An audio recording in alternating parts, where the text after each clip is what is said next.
भी चल रहा है। टिकट की मांग करी आपने बेटे के लिए, कहाँ से? उस मांग करने का कारण ये है कि मैं सन 1962 से लेकर 2014 तक सभी लोकसभा चुनाव में मैंने सक्रियता से काम किया है। अनेक बार तो संचालन ही किया है, अधिकांश बार संचालन किया है। 4 बार मैं खुद स्वयं चुनाव लड़ चुका हूँ और पार्टी में एक लंबी जिंदगी बिताई है। इस नाते से मुझे ऐसा लगा कि विदिशा लोकसभा सीट के लिए अब अच्छा प्रतिनिधि चुना जाना जरूरी है जो क्षेत्र की जनता की चिंता करे।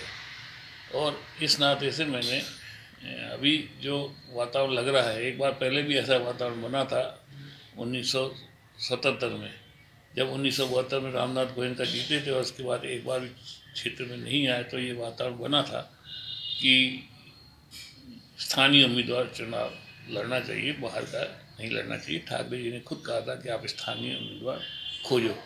वो तब जो है पूरे जिले के लोगों ने जो उनकी मांग पर मुझे चुनाव में खड़ा किया था। पहली बार मैं स्थानीय उम्मीदवार के रूप में खड़ा हुआ था। कांग्रेस ने भी बाहर का ही उम्मीदवार खड़ा किया था, स्थानीय नहीं था, क्षेत्र का नहीं था। तो अब भी कुछ को ऐसी स्थिति इसलिए बनी है कि सुषमा जी ने लोकसभा चुनाव लड़ने से इनकार कर दिया और वो 2 बार सांसद रह भी चुकी है।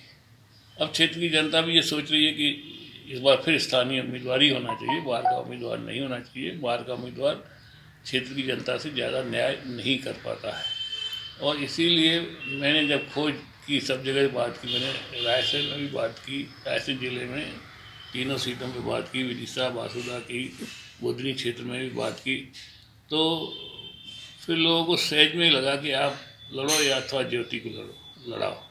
मैं तो चुनाव लड़ना नहीं चाहता, इसलिए ज्योति का नाम भी मुझे ठीक लगा क्योंकि सारे क्षेत्र में वो परिचित है और कई चुनाव उसने काम किए हैं इसलिए भी, और नगर पालिका अध्यक्ष, जनपद अध्यक्ष रह चुकी है। इस नाते से भी क्षेत्र की जनता बहुत अच्छे से उनको जानती है और इस नाते से मैंने सुझाव दिया है पार्टी नेतृत्व को कि स्थानीय उम्मीदवार के रूप में इस वक्त सबसे सशक्त उम्मीदवार ज्योति हो सकती हैं, उनको टिकट दिया जाना चाहिए। विधानसभा के चुनाव में भी उनका नाम चला था, लेकिन नहीं मिला। ठीक क्या रहा? तो इस बार पूरी उम्मीद गलत किया पार्टी ने, किसी एक ऐसे व्यक्ति को दे दिया जो पार्टी के अंदर वो थी ही नहीं, उसको टिकट दे दिया। कांग्रेस भी सदैव काम करती रही है, तो वो निर्णय में उसको तो मैं आज भी स्वीकार नहीं करता, वो पसंद नहीं करता, वो निर्णय गलत था पार्टी का। लोकसभा चुनाव की हर खबर जानने देखने के लिए आप देखते रहिए MP तक। लाइक कीजिए, सब्सक्राइब कीजिए और बेल आइकन को प्रेस करना बिल्कुल मत भूलिएगा।